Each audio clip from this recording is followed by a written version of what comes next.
Welcome back to the Pops Podcast, where we uncover real, raw, and rarely discussed truths about pregnancy, birth, postpartum, and beyond. I'm your host, Dr. Emily Muery, prenatal and postpartum chiropractor, birth doula, and founder of Move Moms at Move Chiropractic Boulder. Today, we are diving into the MVP of pregnancy, which often goes untalked about or just underrated, and that's the placenta. I'm super excited to talk about the placenta. There's so much more to talking about the placenta than just, are you going to eat it after birth? There's so much more than just what happens to the placenta after birth. What is it doing during pregnancy? How is it formed? Why do people consider eating it after birth? What is the placenta? What does it do? So we're going to get into all things about placenta today. So like I just said, what even is the placenta? The placenta is formed by both fetal and maternal cells early on in pregnancy. When the egg that is fertilized implants itself into the uterine wall, that is where the placenta will start to grow from. This develops from the trophoblast layer of the embryo. Probably something you're not super worried about knowing, but little extra science there if you want it. It anchors into the uterine lining and becomes fully functional by the end of the first trimester. It is a temporary organ designed exclusively for pregnancy. It's the only organ in the body that exists after you are born. Obviously, far after you are born. But then it exits the body once the body is done with pregnancy. So it's the only organ that does that, which is pretty cool. What it does is it provides oxygen delivery for the baby, nutrient exchange between baby and mom, and then waste removal, taking waste out of baby and removing it. It also has immune protection. It prevents the maternal immune system from attacking the baby. So stuff like Rh factor, toxins, traumas, things that come in through mom's body that baby is not supposed to experience or have any effect from, the placenta does its best to protect the baby from that by using its filtering system. And then it has hormone production like HCG, estrogen, progesterone, HLP, and relaxin. It has a lot more than that. Those are just the main ones that we typically talk about or that you hear about through prenatal appointments. The placenta itself produces 200 different hormones for both mother and the baby throughout pregnancy. Some of these hormones we talked about in a couple episodes ago, hormones that actually change the mother's brain structure and brain adaptability to better function and better prepare for bonding with their baby or caregiving for their baby. The placenta also has times when it's not complying or there's complications with what it's supposed to be doing. So how common are these? What are they? Let's talk about them. So placenta previa is when the placenta is covering the cervix. Sometimes just partially, sometimes fully. A lot of times the placenta will grow with that uterus and actually move out of the way or away from that cervix exit. So this one you can have and then it can go away. It can also not be found until later, so it can feel like it just came up later in pregnancy when it really actually has been happening for quite some time. This can cause painless bleeding. Typically in the third trimester, a lot of times when moms find placenta previa or they're told about it early in their second trimester, like at that anatomy scan, like I said, a lot of them move. So usually by that third trimester, they're not experiencing that bleeding.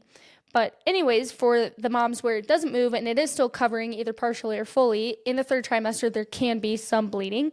It's often diagnosed at the 20-week anatomy scan, but sometimes not until later.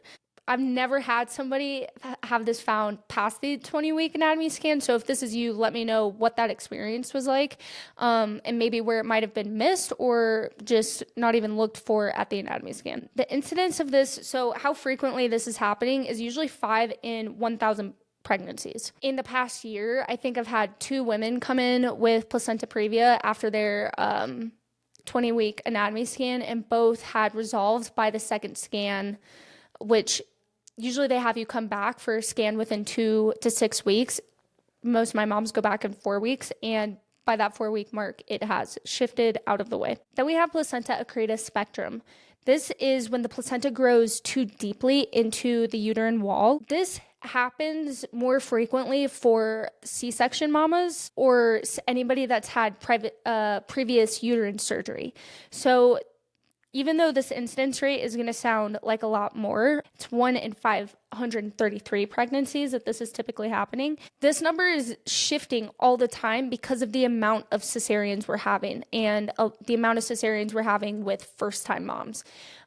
Because when we have that cesarean and then we have multiple kids after, we run that risk of this experience every time. So that's why the incidence rate is up just a little bit on this one, or it seems to be more than other things that we talk about. Then we have placental abruption. This is when the placenta separates from the uterine wall, typically causing bleeding, some sort of pain, and sometimes fetal distress. This typically requires immediate attention. Due to the pain and the bleeding, most moms feel instinctively to go see a doctor or a physician that can determine what's going on. This is happening in about 0.4 to 1% of pregnancies. So this really isn't that frequent. I did just a couple months ago, Spinning Babies sent out an email or newsletter about placental abruption in regards to spinning babies. And because this has never happened before, except this one time that a mom was doing a spinning babies move, experienced placental abruption, and then was blaming spinning babies moves for causing this placental abruption. What had actually happened was mom was late in her 3rd trimester, and one of the moves where she's on her couch, kneeling on her couch and going down to the ground, in your 3rd trimester, typically you need to take your time getting down there, and she, I guess, just went straight down or went down a little too abruptly, and the pressure or the weight change in her belly was significant enough to cause this placental abruption. So it wasn't necessarily the spinning babies move itself, but kind of just a combination of trying to get into this position, the speed of which she was moving, and the weight of the baby caused this placental abruption. So with that, if you're practicing spinning babies at the end of your at the end of your 3rd trimester, be gentle or use assistance getting down into some of these inversion poses just to make sure that you and baby are adapting to that weight change before you actually do the movement or exercise. We're going to move on to placental calcification. So this one's interesting. And I wanted to do, the first time when I put it on here, I was like, I feel like I need to put a little bit more information. So this one has some extra points to it. So this is when there are calcium deposits appearing as the placenta ages. And so the ages part is where I got confused, or I was curious, why does this mean geriatric pregnancies, which I'm using my quote marks if you're listening on Spotify or Apple Podcasts, geriatric pregnancies? Does that mean your placenta is going to calcify quicker? Or if you go past 40 weeks, is your placenta going to calcify quicker? I couldn't decipher between the two. What did it mean by the placenta ages? So this is more linked to gestational age than it is maternal age. So that confusion that I was just explaining, it is not how old you are that could increase this risk of placental calcification. It's typically the age of gestation that your baby's at. The frequency of placental calcification among different communities and populations is so different across the board, simply because of cultural nutrition, environmental toxins, workload, different things that are coming in and out of your body. So if you look up any study, they're going to have differing incidence factors to placental calcification, just because it's truly dependent on the environment and the region in which you live and have grown up in or spent the majority of your life. If there is early or excessive calcification prior to 36 weeks, this can be a sign of poor placental function.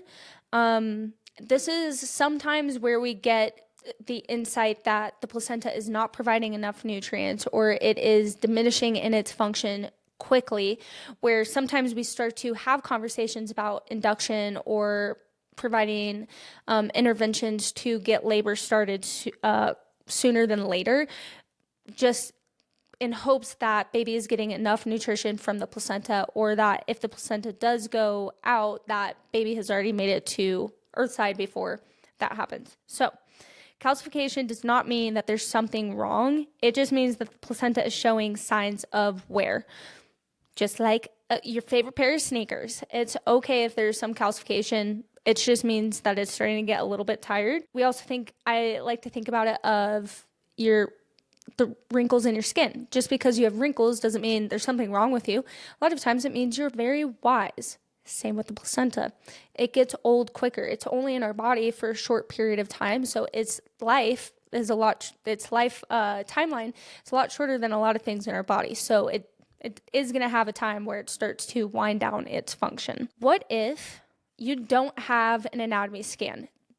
This seems like a random topic to be having in the middle of this placenta episode, but the anatomy scan, me alone as a chiropractor, we use the anatomy scan as a really good marker for where the placenta is, so that when we're baby mapping and encouraging baby into proper optimal birth positions, we can keep in mind where the placenta is and if there's any boundary or limitation to where baby's position can be because of where the placenta is. So we like to know where the placenta is. That's where we find it out, is at that anatomy scan.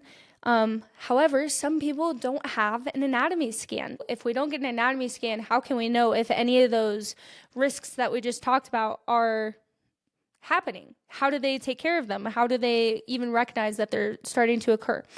Which has always made me interested. Like, we have all these amazing measures in Western medicine to know different stages, different phases we're at in pregnancy, labor, and birth.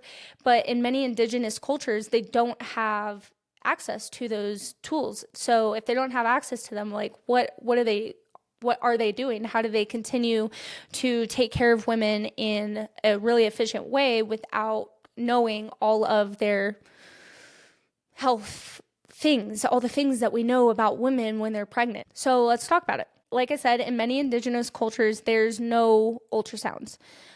Yet their placental complications have been observed, managed, and respected for years. So here's how they do it. First, we have traditional midwifery.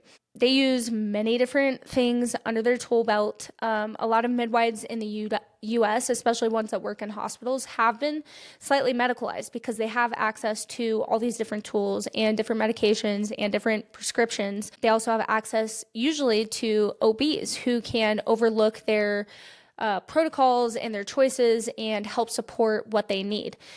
Midwives in indigenous cultures don't have these tools. So what are they using to diagnose, to treat, to take care of these women? A mixture of things. First, they have abdominal palpation. Their hands are extremely skilled to find baby's position, growth, and movement. How is that different than our Western culture midwives? From experience, I have showed up at many births at the hospital under midwife groups where mom is about to go into labor or is starting labor, and they're like, all right, let's get one last ultrasound to see where baby's at. And I always turn my head like, what? How can you not feel where baby's at? We map baby every single week in her chiropractic adjustments. Like, how can you not feel where the baby's head and bum is at? Like, I can tell you right now. Like, let me just get my hands on her. So there's some assumptions made in my mind when I do that. And I have to remember, not everybody is skilled or trained in palpation, in touching. And as chiropractors, that is our skill, feeling beyond the skin, beyond the surface level to feel what's going on much deeper. So my hands are really sensitive. I don't have to put a lot of pressure into somebody's body to feel what is going wrong or what is going right within their systems. It's right there under my hands. Not everybody has that keen sense of awareness just through their hands. However, when you don't have tools to constantly see past beyond the surface, your hands do become sensitized. I remember my first trimester of chiropractic school, in my first palpation and adjusting club, they said, okay, go ahead and place your hands on their back. And I was like, I don't know what I'm feeling here for. By trimester 2, 3, and 4, I could see everything. I felt like I could see the inner workings of their body with my eyes closed without knowing who the person was laying down. That sensitization comes with practice and with lack of ability to see beyond. You start to tune in so much deeper to different things within the body. You also start to feel a lot of different bodies and feel the nuances between different bodies. Same with these traditional midwives. Since they don't have a ton of tools to see beyond, they're constantly attuning and working with women's bodies to feel more clearer pictures beyond the surface. So they will use their hands, very skilled hands, very proprioceptive hands, to feel the baby's position, growth, and movement. They listen to fetal heart tones, not just fetal heart rate, but fetal heart tones, with fetoscopes or even an ear to the belly. So there are tones within heart rates, not just rhythms. We have rhythms that can land in certain tones. You can have a fast rhythm in a really nice, comfortable low tone. You can have a really low or slow rhythm with a very high-pitched tone. So that's what they're feeling with these babies. Those tones can indicate whether baby's relaxed, whether baby's distressed, whether baby's in a good position, uncomfortable, not getting enough nutrients, a lot of things. They also use maternal symptoms like bleeding, swelling, pain, fatigue, all tracked intuitively. That's the key, all tracked intuitively. So a lot of us, I am guilty of it myself, we utilize Google for all of our intuitive questions. When we have a question, a lot of times we intuitively go to ask somebody else this question. When you have a question, I challenge you to ask yourself the answer. Yeah, you might not always get the answer, or you might not always get the right answer, but ask yourself the question first and see if there's an intuitive feeling or an intuitive answer to that question. And then you can always take that to your midwife and see if it matches with their diagnosis, with their advice, with their whatever it is that you are questioning. Anyways, keep moving. I love to rant off onto these little side small topics. But anyways, we have emotional and spiritual shifts. So these are also noted as potential signs of imbalance because these indigenous cultures typically aren't experiencing waves of stress and fear like we experience in our culture through work, through, oh my gosh, I'm so worried about my anatomy scan. I hope everything's right. Well, they show up at their appointments and there's just not as many markers that have to be hit or met before they're considered well or healthy or able to move on to the next phase. They're just simply listening for the intuition, the spiritual shifts, the emotional shifts, the tones of their baby's heart rate. Like there's just so much physiological processes happening here that are analyzed and cared for and respected over minute readings that are found within just a single moment of mom's pregnancy. I always think the blood pressure readings for preeclampsia or just vitals in general is always so interesting. Like we are asking or we're taking our mom's blood pressures at a very stressful time for some moms, being at the doctor, being in a hospital, being in a place where there is authority, it can feel stressful. And so your blood pressure or your heart rate is probably going to go up, which is a really inaccurate reading. And it's only one part of all of the parts of your day. So it's hard to take what we do in Western cultures so strong and put so much weight into them, because they're only taking into account very specific measures and very specific small short windows of time. When we have observation over time and experience the shifts over time, and we're giving everything time to put explanations to, it's not so dependent on how mom is in a single moment. Indigenous cultures also use herbal or spiritual care, such as uterine tonics, teas, or poultices. I'm not super sure how to say that, but similar to raspberry leaf, motherwort, shepherd's purse, different things to help the uterus state, depending on the different phase or progress that they are in their pregnancy or in labor. And then they also use ceremonies, prayers, and birth rituals for safety and protection.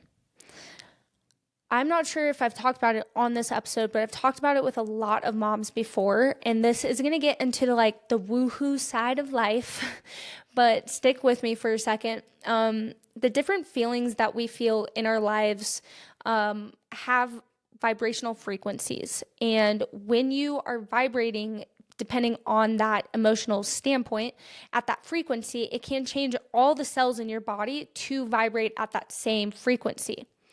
Well, for healthy, vibrant cells and frequencies within our body, we have to be vibrating at this very high frequency. If we're not vibrating at this high frequency, we tend to fall into this ill pattern, an unhealthy pattern, a sick pattern. So my easiest way to describe this is love and hate. So love is a feeling or an experience that vibrates at a frequency of 800 hertz. Hate, feeling or experience of hate, vibrates at a frequency of 20 hertz.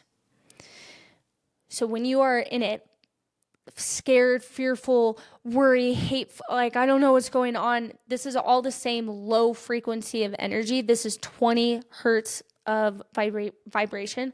All of your body is brought down to that low vibration. When you're brought into this low vibration, it's really hard to have really high vibrational things happen, like birth, like labor, like excitement, oxytocin, all the hormones that needs to be released to go into labor, to go through labor, to have your baby. There's so much that requires high vibration for healthy experience throughout pregnancy, labor, and birth, that anything that's bringing us into this low vibration quickly pulls us into a loop of unhealthy, sick patterns within our nervous system and body. So when these indigenous cultures do ceremonies, spiritual rituals, or prayers to provide safety and protection, it is upregulating the mom's confidence, same vibration as happiness, into this high vibrational state where they're so confident and strong in what their body's ability is doing. It's not just this fake manifestation into the birth that they want. It is a true, real manifestation. When you are constantly building confidence into your body, you are raising the vibration of all the cells in your body to meet that same vibrational need. And a lot of times that's where people get what they want, when they're at that nice high vibration. I hear sometimes moms be like, well, of course she got the birth that she wanted. She's so happy and this and that and that and that. Well, yeah, we have moms who are so confident in their birth plan, get exactly what they want because they're already so confident in their birth plan with a high vibration. Yes, some plans change, but a lot of times plans are changing when there is even just an ounce of fear put in the mom's brain. That's why these indigenous cultures are so successful with labor and birth, because there's no doubt in anybody's mind that the moms or the females in their community know how to do this. Just different perspective. I know we don't get a lot of that perspective or even a lot of that experience here in our Western culture, but it is something to think about, maybe creating a spiritual ritual or a ceremony or something that's just a routine practice in your life that builds your confidence, enthusiasm, and excitement, and trust in your body and your baby's ability to successfully have an awesome birth. It's not a lack of care that these indigenous cultures have access to. It's just a different way of knowing and perspective using their knowledge that they do have. In the US, or in our Western cultures, we often look at birth and labor as a condition, pregnancy as a condition itself, that a mom has to go to the hospital to get treated for. In these indigenous cultures, this is looked at as a physiological norm for females. So in their culture, this is a philosophy that's more rooted in trust, in rhythm, in connection, and in natural happenings within body in nature. So just different perspective. Love to always throw in our different perspectives around the world and how we are all practicing different things and how we can take information and knowledge from other cultures and maybe utilize it in our own birth practices or birth plans. Let's move on to delayed cord clamping, because this is a big question asked often in the practice, and then I often see a kind of tussle through, typically at hospital births with birth practitioners and the birthing mamas. The cord itself can hold up to 1/3 of the baby's blood volume at birth. So when we clamp or cut the cord early, a lot of times baby's missing out on what was rightfully theirs to begin with. Before I continue, there are scenarios and situations within birth where the cord does need to be clamped, whether it's for baby safety or for mom safety. I'm not going to go through those in this episode, but that is something to talk about with your birth provider. If this is something that's really important to you to have delayed cord clamping, talk to your birth provider about it and see where their standards are, where their protocols are, where you can have your wishes met, or where you can start processing what is going to be expected when your baby comes. I would always ask, what if the worst case scenario happens? Why would you cut the cord early? So I can be prepared. If you're like, this is happening, I can know that is why you're cutting the cord. That makes sense. We've already talked about it. So I always just ask or tell moms to ask, why would we cut the cord early? Why we don't cut the cord early? The benefits it provides is astronomical for baby, and a lot of times can be the one thing baby needs to really transition into earthside life.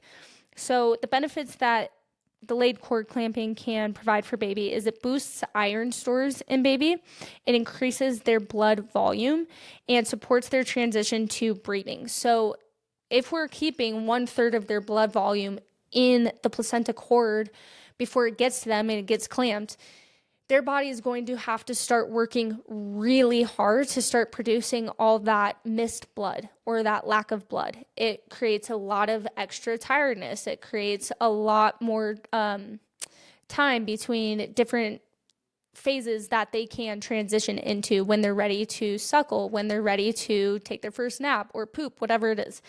We want their bodies to be now in a more relaxed state, but really just being able to transition. And if they're working so hard to create so much more new blood, it's going to take them a bit longer to actually transition. This is especially important in vaginal births and preemies. Vaginal births because baby just got squeezed through that really tiny hole, and they just did their Olympic event. Because they just did their Olympic event, their body's going to need time to recover and heal. So if they're working so hard to build blood, they're going to take time away from that healing and that recovery. We want babies to heal and recover as quickly as possible. Getting all of that blood out of the cord for their lungs and for their brain is going to be really essential for that nice transition into earthside life. So we're going to talk about it in just a second, but lotus birth can be connected for days. And we're cutting typically cords or clamping them at a minute or sooner. So this is just why I'm painting this big picture of how different placenta practices are and maybe what you want to consider going into your labor and birth. So let's get into lotus birth and placentophagy, which is such a fun word, placentophagy. So we have a lotus birth. This is when the baby and the placenta stay connected until the cord detaches naturally, usually 3 to 10 days after birth. It's pretty cool. This is meant to be symbolic, peaceful, and sacred. Just another practice that not everybody in the world uses, clearly, but a practice that is used. It can reduce stimulation, but it typically requires some careful drying and herb application to prevent any infection. So if this is something you're interested in, if you have a home midwife or a birth practitioner that you're working with, this is something to talk to them about if you have some questions. Placentophagy, this is eating your placenta. So let's talk about the practice of this, why people do it, and the controversy. So why people do it, typically it is thought to boost energy, have better milk production, hormone balance, reduce baby blues, and iron replenishment. What the research says. In 2017, there's a review that found no significant benefits compared to placebo. In 2018, a randomized control trial showed no difference in iron levels versus supplements. Most benefits are anecdotal. They're really what you see from them. That's just what research says right now. So take it or leave it. The risks are something that I don't think a lot of people think about. And actually, I didn't think a ton about this until I brought up this idea of this podcast to one of my friends. She was like, you should look at the research of eating placenta and why some people are saying now maybe don't eat it. So along with all of what we just thought was amazing with it, let's also look at the other side. What are some possible risks with ingesting your placenta? The placenta is considered a filter organ, not like the liver, kind of like the liver. The liver filters good and bad and then goes back to its normal state. The placenta filters the good to baby, but holds on to the bad, which I'm about to go over, and stores it so that it doesn't ever get to baby, so that baby stays safe. The liver doesn't store that bad stuff. It gets rid of it. That's why it goes back to its normal state. The placenta holds on to that bad stuff all the way through. That's why at the end of pregnancy, it can show some signs of wear because it's been used. It has gone through a lot. It's holding on to a lot of quote unquote junk that's come through the body to make sure it doesn't get to baby. So what is the placenta filtering and storing based on what it filters? So it stores lead, mercury, arsenic, and cadmium. Also, microplastics. Unfortunately, our society is heavy filled with microplastics, whether it's through our environment, through our food, through our drinks, things that are going into our bodies.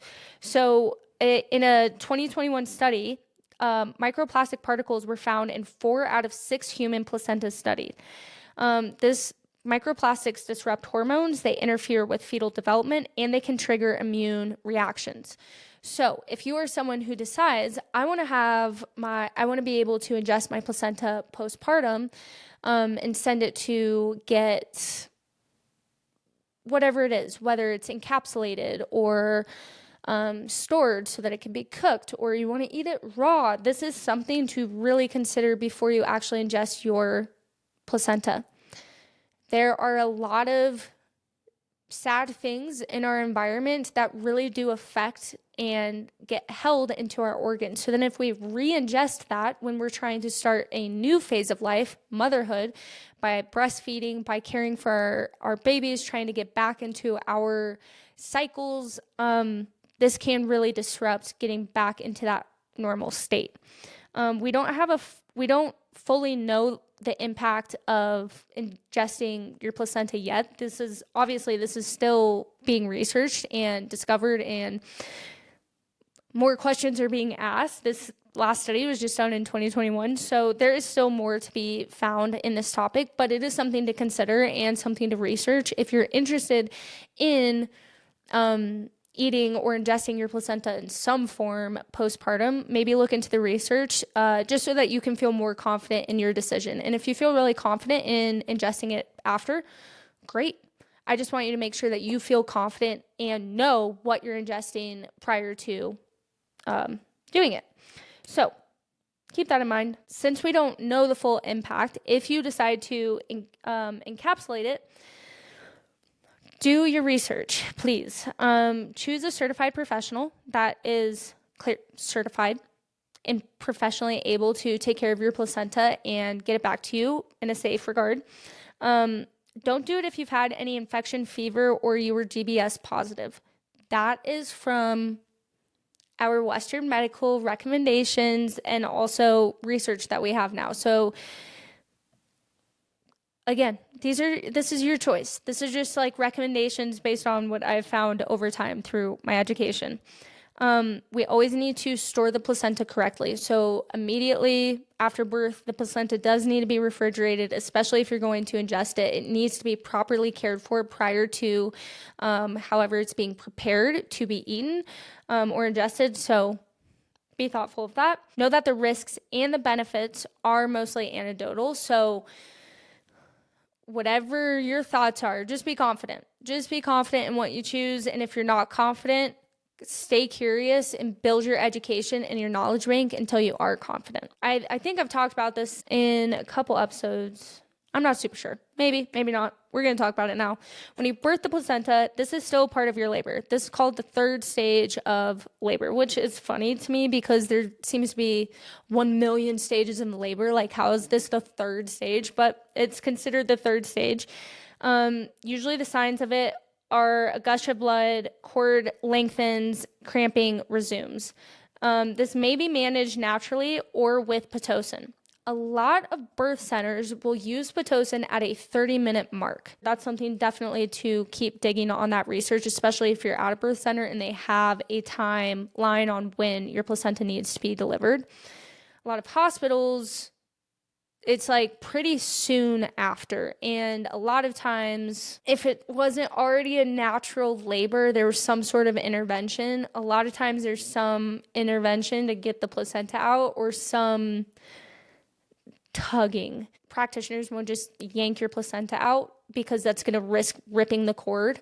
But sometimes they'll give a little pull while you're still having a contraction, or they'll watch the screen to see if you're having a contraction, if you're on an epidural. Lots of different ways to watch and manage the placenta coming out. A lot of times, moms and dads are not even aware that everybody's still focused on the placenta coming out because they have their fresh baby on their chest. So this might have been you, this might be you, where you don't even know that the placenta is still happening. However, it's still part of labor. Your body still has to push placenta out. Wait, I'm not sure if I said this. With birth center births, they have a 30-minute timeline. At 30 minutes, if your placenta hasn't been birthed, they will do a small injection of Pitocin to get one good contraction, to get maybe not just one good contraction, but a couple contractions to make sure the placenta gets out. Other than that, a lot of times it does naturally just contract out. Your body has to start contracting the uterus back to pre-pregnancy size. So those contractions are going to help push the placenta out. If you have a short cord and you just pulled your baby up, it's going to put some tension on that cord while you're contracting and kind of help it come out. If it's really short and you yank your baby up and it rips, a lot of times they need to get that placenta out quickly so that there's no chance of hemorrhaging inside mom.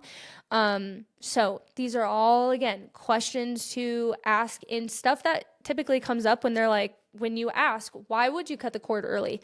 They're like, well, sometimes it snaps and we've got to get the placenta out. Or if we know that your placenta or that you're bleeding or there's excessive hemorrhaging, like we've got it, blah, blah, blah, whatever it is. When you ask more questions, you're going to get more into these, storylines that may or may not happen, but you can have better understanding when you go into your labor. If one of these happens, it's less of a shock to the system, and you've already processed what could happen or what may never happen. Not only is this managed with Pitocin sometimes, but also managed with fundal massage. Fundal massage is just massage on your uterus. This happens not only to help your uterus contract back to pre-pregnancy size, but can also prevent hemorrhaging and help the placenta come out. This is usually a standard protocol of every 15 minutes to 30 minutes in most birthplaces to provide a fundal massage for mom. It's usually not super comfortable. That is the common feedback I hear from all moms. The fundal massage is just not comfy. You just push the baby out and now they're pressing on where your body just had an Olympic event and contracted and pushed an entire small human out.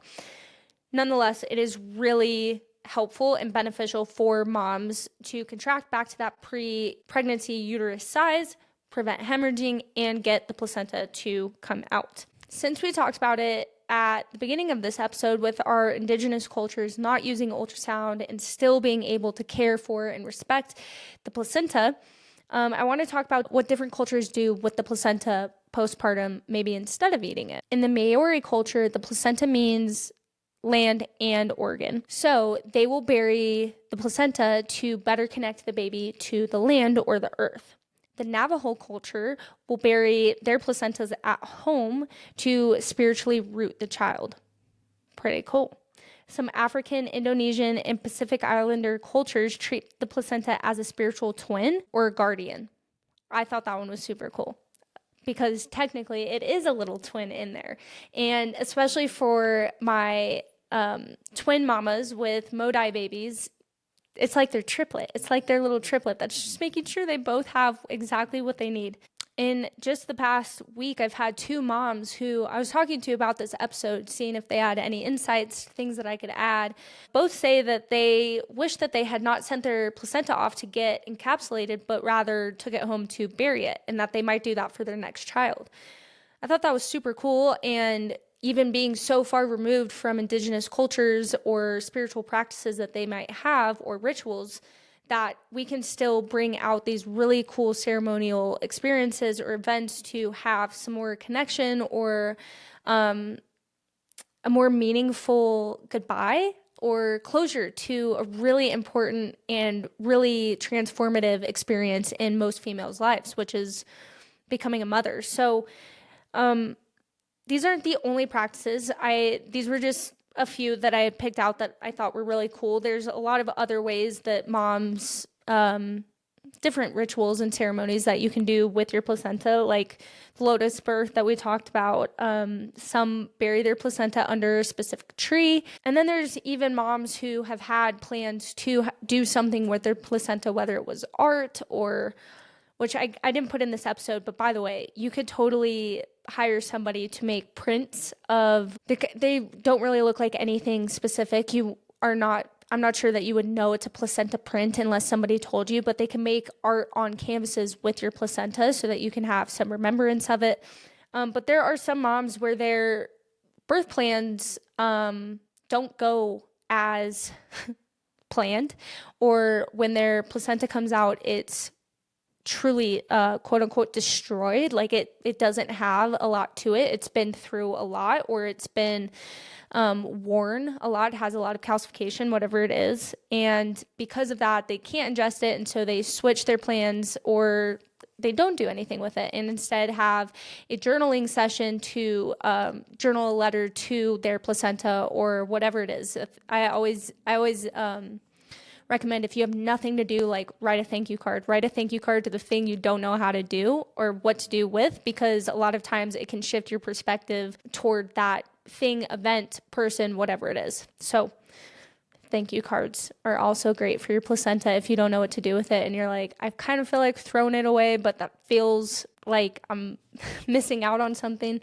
Maybe write a thank you card. You also don't have to do anything with your placenta after birth. If you are ready to be done with it, you can be done with it.